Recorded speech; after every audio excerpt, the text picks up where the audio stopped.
A few weeks ago, Hope and I were able to join some friends at a fundraising party at a local place, a great local place. And I'm not going to tell you the name of the place because I'm about to dog on at least something of it, just a little bit. But it's a great local place.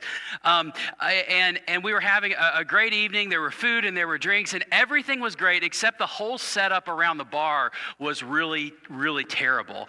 And you know this like we're really good when the preacher stands up and starts talking about the bar and how terrible the bar is. So anyways, I went to go get drinks, and the bartender said, "Hey, do you want to close out or do you want to open a tab?" And of course, I'm like, "Yeah, I want to open a tab." That sounded fine. But then she said, "We don't actually, not able to open a tab. What we're going to do is we're going to take your credit card and leave it, then have a stack of credit cards for you for the end of the night, and then you can come, close out later on." And I thought, okay, whatever. But I shouldn't have done that. I should have just signed it and closed out right then because I had absolutely no benefit to me for this whole thing. There was absolutely no benefit. And in fact, a little bit later on in the evening, we got a call from home, and I thought we might have to leave early to go home and relieve things at home because one of our kids was having a difficult time. And so I thought we were going to have to leave. So I left what we were doing and went to try to go close out my tab. And there were only two bartenders, and there was a ton of people there, and they were making these really great complex drinks, but it was taking forever, and they had no way of tracking all these drinks, and they had this huge stack of credit cards, and I'm trying to just pay, give them money. I mean, had they had it in their system, I could have left probably and had my credit card, and they could have charged me however much they would have charged me, but people kept cutting in line because it was so slow. There were so many people trying to cut in line. Eventually, there was this guy that was standing next to me. He got really upset. I mean, we were standing there for probably 15 minutes as people were coming and going, and I'm just trying to pay, and he stood up. He's like, "Hey, I've been here for so long, and all these people keep cutting in line in front of me, and I need to make this order, and I just need to pay and get my credit card back." There's something, though, about this interaction that it was just imprinted on me about this injustice, right, of cutting in line, and how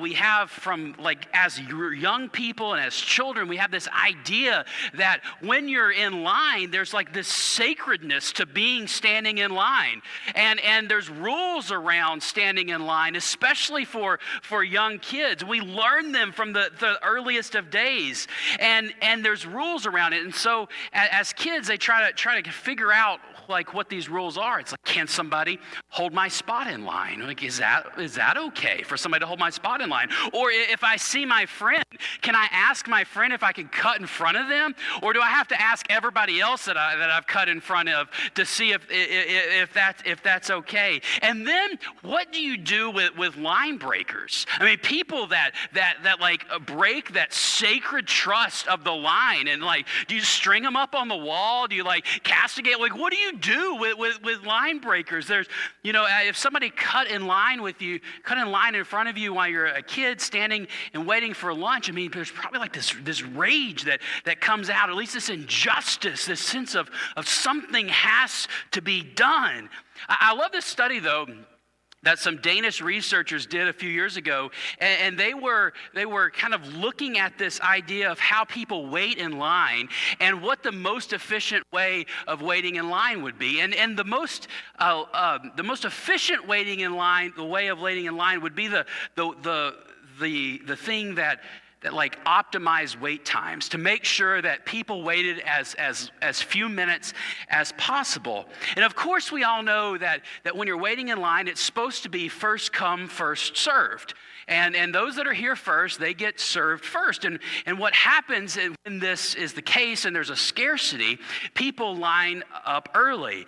And they line up early to get whatever they're after. So whether that's concert tickets or lunch or their airline seat, people line up early to get in line. And what these researchers determined, though, is that the best and most efficient way and most efficient system that eliminated wait times was not first come, first served, but it was actually last come, first serve. So if you get there early and you stand in line, tough luck. You're just going to have to keep standing there. And so because the person that gets there last, they get served first. And then what happens is that nobody ends up waiting in line, and people are just get there last and they get served first. And in this system, you don't serve the person who has been there the longest. You serve the person who gets there last. They discovered that this last come, first serve model decreased wait times.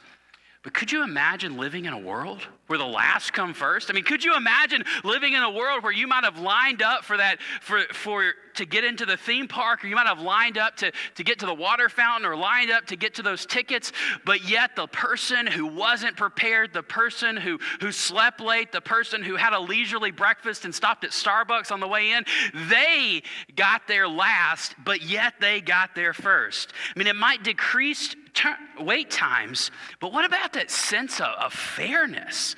I mean, it doesn't really matter if it's the line at the school cafeteria, a promotion at work, or just a moment of attention that feels like it shouldn't, that feels like it should have been yours. It doesn't really matter what it is. We've got this sense of, wait a minute. Wait a minute. I was here first. I've done the right thing. I think I should be the one to get the reward here. I should be the one to get in line here. I should be the one that gets whatever they're after, whatever you're after. I mean, that feeling, it's deeply, deeply human. From a young age, we develop this sense of what's fair. The thought of, if I do right, I should get what's mine. And the reverse is also true. If someone else is irresponsible, or someone doesn't do what's right, then they shouldn't get what they rewarded. They should not be rewarded for that thing. This is a reality that Jesus faced when he lived as well. There were plenty of people who looked at Jesus and looked at the people that he spent time with and thought, wait a minute, why is he spending time with them? Why is Jesus spending time with those people? Those are the wrong people to be spending time with. Those are people who don't live responsibly. Those are people who don't do good in their life. And nobody that is any good should be spending time with those folks. And I'll just say that Jesus couldn't have cared less about what people were saying about him. And the reality is, Jesus spent time with line cutters and rule breakers. I mean, Jesus spent time with people that routinely would try to cut line and routinely broke the rules of society. And today I want to share with you something that Jesus told these line cutters and rule breakers. And as we look at this story, I wonder what it might have to say to you and to me today. And so today we're continuing our message series called Jesus Said What, where we're looking at some of the things that Jesus actually said, some of the things that Jesus actually taught. And so if you have a Bible and you want to follow along, I want to invite you to open it to Luke chapter 15. And here we're going to find that Jesus is teaching people a parable, which the way of teaching by a parable is just telling a story that has a meaning behind it. But before we get to the story, I want to kind of tell you the context of which Jesus tells a story in. And it begins at Luke chapter 15, verses 1 and 2. And this is where Luke, who's the author here, gives us some context of where Jesus is telling the story. He says this, that all the tax collectors and sinners were gathering around Jesus to listen to him. And the Pharisees and legal experts were grumbling, saying, "This man welcomes sinners and eats with them." So Jesus is sitting beside and spending time with tax collectors and sinners. And these are the rule cutters and the line breakers of the day. Tax collectors were like traitors. They were people that were hated by everybody. And the sinners, this is just anybody who wasn't living the way people were supposed to live. And so Luke tells us that Jesus is always time with these folks. In fact, if you read more of what Luke has to tell us about Jesus, is he's spending time with these folks a lot. And the upstanding religious folks of the day, people who are known as Pharisees and the legal experts, they are always grumbling about Jesus. They're always grumbling that Jesus is spending time with the wrong kinds of folks and complaining about it. In fact, this is a big reason that the religious folks of the day end up turning away from Jesus and ends up having Jesus die on the cross, and a lot of that is due to those with whom Jesus spent time. But the thing is, Jesus cares about the line cutters and the rule breakers. Jesus cares about these so-called tax collectors and so-called sinners. And if Luke and most likely Jesus can hear these religious people complaining about the people Jesus is with, I bet they can hear it too. I mean, can you imagine you're there hanging out with Jesus, or you're there hanging out with anybody, you're just spending time, and then there's some backbenchers that are there, and they're just like complaining, oh, hey, can you believe what they're wearing? Can you believe that they're doing this?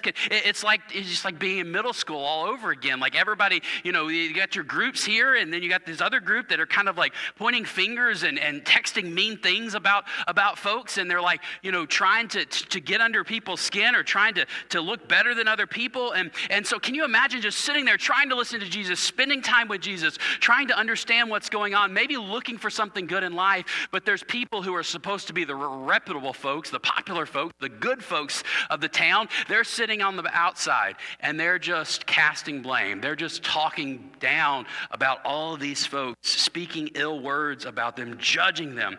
And so I've got this sense that all these people are sitting there together, and the religious folks are judging them, and Jesus just starts telling them a story, a parable. The story that Jesus tells is kind of a surprising story. And Luke records it. Here's what Jesus told them in Luke chapter 15, beginning in verse 11, where Jesus said this: a certain man had 2 sons. The younger son said to his father, "Father, give me my share of the inheritance." Then his father divided the estate between the 2 brothers. Now, we've been talking about line cutters and rule breakers, and I can't really imagine any lines and any rules that this younger son didn't break. I mean, he goes up to his dad and is like, "Hey, I know you're still alive, but I kind of wish you weren't, and I really want you to give me my share of the estate." And then we can be good with that, and I'm just going to go on my way. I don't want to be a farmer. I don't want to do these things. So why don't you just pretend you're dead, cash out part of your estate, and give it to me now, because this is what you're going to owe me in a few years when you. I mean, can you imagine this happening? Right? I mean, this is just insane. Your child calls you and says, "I've got a serious question." They want to talk to you, and they say, "Mom, Dad, I know you're not dead, but can you go ahead and give me my inheritance now?" I mean, this is just insane. I mean, it's a shocking ask. It's the ask of a line cutter. It's the ask of a sinner. It's the ask of a reprobate. It's the ask of anybody that is just no good in life. And perhaps even more shocking here is that the dad does it. The dad does it. And he doesn't call a family lawyer to discuss how to get his younger son out of the will. He doesn't do any of that. Instead, he does this. He makes this ask. He actually divides the estate and gives the younger son his share. And then the story continues in verse 13. Soon afterward, the younger son gathered everything together and took a trip to a faraway land. There he wasted his wealth through extravagant living. And when he had used up his resources, a severe food shortage arose in that country, and he began to be in need. And so he hired himself out to one of the citizens of that country, who sent him into the fields to feed pigs. He longed to eat his fill from what the pigs ate, but no one would give him anything.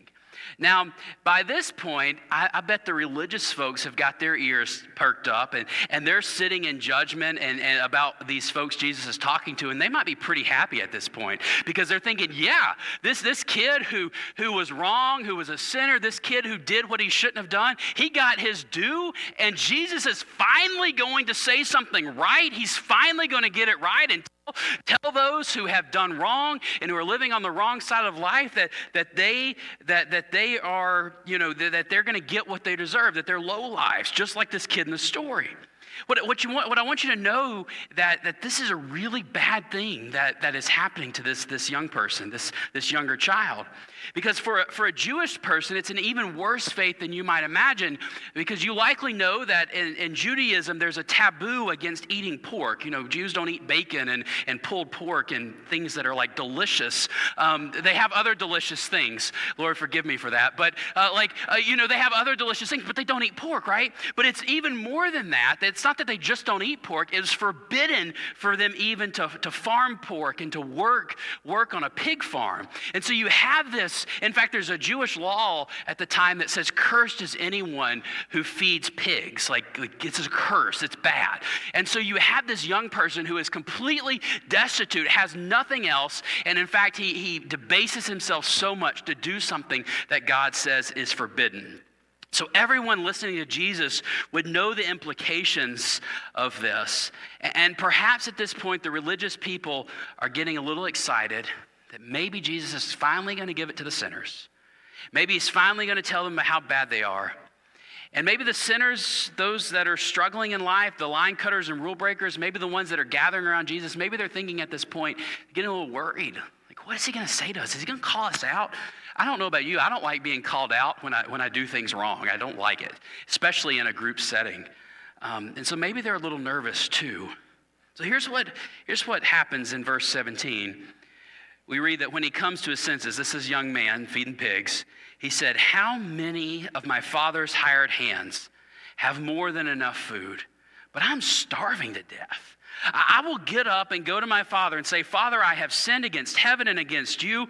I no longer deserve to be called your son. Take me on as one of your hired hands.' And so he got up and went to his father." So at this point, he's like, you know what? Even those who work for my dad on a daily basis, they have more than I do. And we're talking about the term here is like the lowest workers on this estate, the lowest workers on the farm, those that might be paid just for a day at a time and have no real security in life. I mean, this is what his son is trying to become just so he can have food for today. And then this is where another surprise happens. That while he was still a long way off, his father saw him and was moved with compassion. His father ran to him, hugged him, kissed him. And then his son said, "Father, I have sinned against heaven and against you. I no longer deserve to be called your son." But the father said to his servants, "Quickly bring out the best robe you have and put it on him. Put a ring on his finger and sandals on his feet. Fetch the fattened calf and slaughter it. We must celebrate with feasting because this son of mine was dead and he has come back to life. He was lost and now he's found." And they began to celebrate. You know, the son had hoped to come back into his father's house and to work as a laborer so he could eat. Can you imagine how nervous that this younger son would have felt? He knows that he's disgraced his father. He knows that his family must hate him. And he's coming with his tail between his legs, just trying to just have enough to survive. Maybe my family will be merciful and won't just throw me out forever. He told his father he wished he were dead, and now he has the audacity to return. And if the religious folks were hoping that the father would come down hard on his son and put him in his place, these hopes are dashed, the father's response. Because Jesus tells us that this father saw the son off in the horizon. And instead of waiting for the son to walk up the long driveway, he runs to the son and he takes a coat and puts it on his shoulders. He gives him a ring. He welcomes him back in an extravagant way. He clings to his son, and his son isn't even able to give the speech that he rehearsed to try to get back in the house. And instead, it's extravagant love.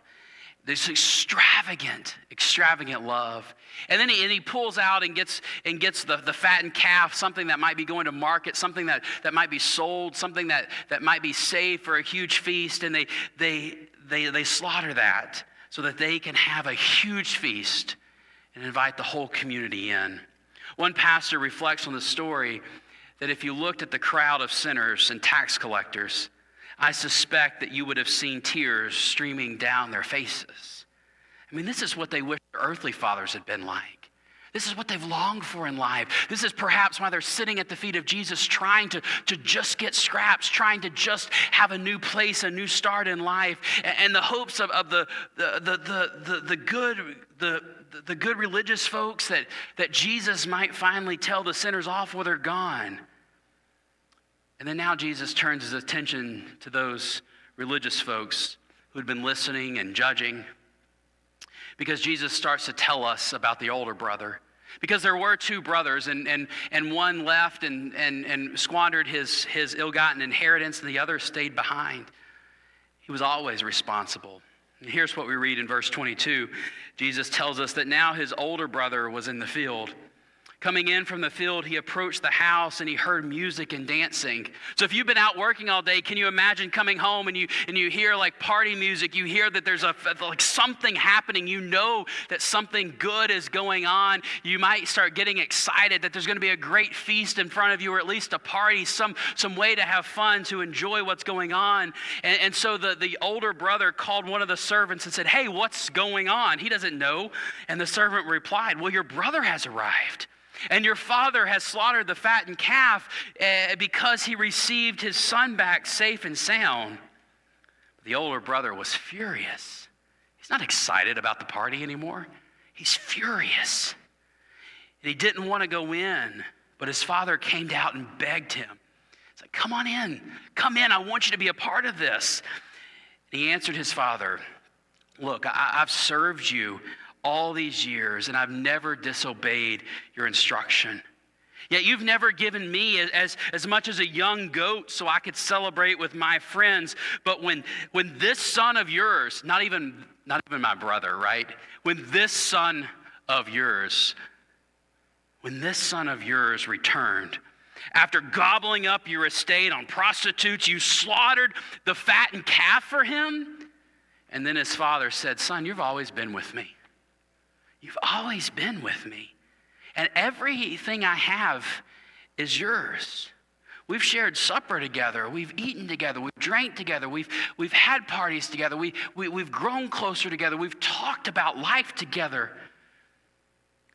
But we had to celebrate and be glad because this brother of yours was dead. Now he's alive. He's lost. And now he's found." Reflecting on the older brother once said, "It's not hard to understand why the older brother is angry, just as it's not hard to understand the religious leader's frustration at Jesus' demonstration of mercy to sinners. Because it does seem unjust. It does seem unfair. People are breaking the line to get to Jesus. And I think this begins to make some sense as to why the religious leaders always seemed upset with Jesus. They had served God. They had done their duty. They had done what they were supposed to do. They had obeyed the rules. And then they see people cutting in line and breaking the rules, and this Jesus guy seems to want to spend all his time with them. And in fact, at the end of this storytelling session, we learn that the religious leaders, they don't get the point, and they sneer at Jesus. They sneer at him. Like, this is ridiculous. What is this guy doing? The story ends with the father speaking directly to the older son. One commentator, a guy by the name of Trent Butler, he paraphrases this moment. He imagines the father saying, listen a minute. Listen a minute, my beloved son. You are with me forever. I can count on you. Everything I have will go to you. You will never have to worry about having a fatted calf to party with. If you want one, it's yours. But a celebration is in order. After all, look what happened. Your younger brother was dead, but now he is alive here with us. He was lost, and now I've found him. It's party time. Let's celebrate. I don't know what the older brother decides. Jesus doesn't tell us what the older brother decides here. Maybe he went off on his way and maybe he joined the party. We don't know if he stays outside, arms crossed, just kind of looking in at what's going on, or if he joins the party. But the invitation is there. And the invitation is clear. And maybe that's the invitation for you too. If you've wandered far, God is running to you. If you've stayed faithful, God still calls you beloved and wants you to share in his joy. Where do you find yourself in this story? Where do you find yourself in this parable? Maybe you can relate to the younger son and you've made some choices you regret. You've taken something that wasn't yours, perhaps. You've run away. You've hurt some people. Maybe you've assumed that if you ever came back that you couldn't be welcomed, that surely you might just be barely accepted or maybe tolerated if you even dared to come back. If that's you today, I want you to know that God is watching the road. God runs to meet you. God wants you home, not as a hired hand, but as a child, and there's joy in your return. Or maybe you see yourself more in the older brother. You've shown up, you've been faithful, you've done what's right, but somewhere along the way you started to believe that grace should be earned, that people should have to prove themselves before they're welcomed. I hear the Father's voice in this moment. Just as Jesus intended the Pharisees and all the faithful who were listening to hear, the Father's heart is big enough. The Father's heart is big enough. The invitation is clear. You are with me forever. Everything I have is yours. You're already in the house. Will you join a celebration? You know, grace, God's grace to sinners, God's grace to anybody isn't a threat to your faithfulness. It's an invitation to deeper joy, an invitation to joy. So let's talk about us, about our church. The story, after all, isn't just about two sons and the father. After all, they celebrated, and when they celebrated, the whole estate, the whole community came together for the party. So it's not just about you and me as individuals or individuals in the story. It's about the kind of community they are building, the kind of community we are invited to build, the kind of church who might stand and celebrate together.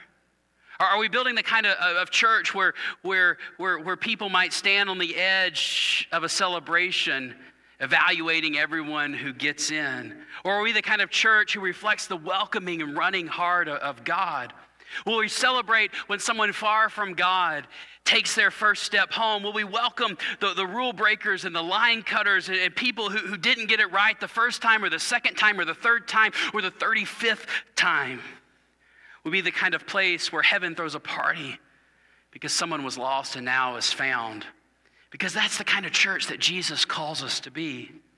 Recently, the bishops of the United Methodist Church, which we're a part of, we're Kern Church and we're part of the United Methodist Church, and our bishops got together for a meeting, and in this meeting, they were trying to pray and discern a future for our church. Like, where is God calling us as a denomination to step next? And from a time of deep prayer, they shared a vision statement which reflects the deep commitment of embodying God's dream of gathering the line cutters and the rule breakers in celebration. And this new vision that they shared, it reads like this. It says, the United Methodist Church forms disciples of Jesus Christ who, empowered by the Holy Spirit, love boldly, serve joyfully, and lead courageously. Love boldly, serve joyfully, lead courageously. That's what the Father does in this story. And the church, our church, is at its best when we reflect the heart of the Father. And if we want to reflect the heart of God, we need to be a church that runs to meet people on the road, to love them boldly, to serve joyfully, to lead courageously. And here's the truth. At some point, every single one of you, every single one of us has been the one who cut the line. Every single one of us at some point has needed grace that we didn't deserve, that should have been denied to us. But the miracle of the gospel is that the Father didn't wait with crossed arms. He ran. He ran to you. He ran to me.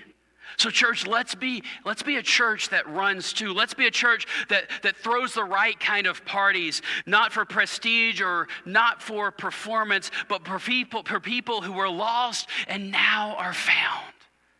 That's the invitation of God. Today, that's the invitation that God wants us to walk into.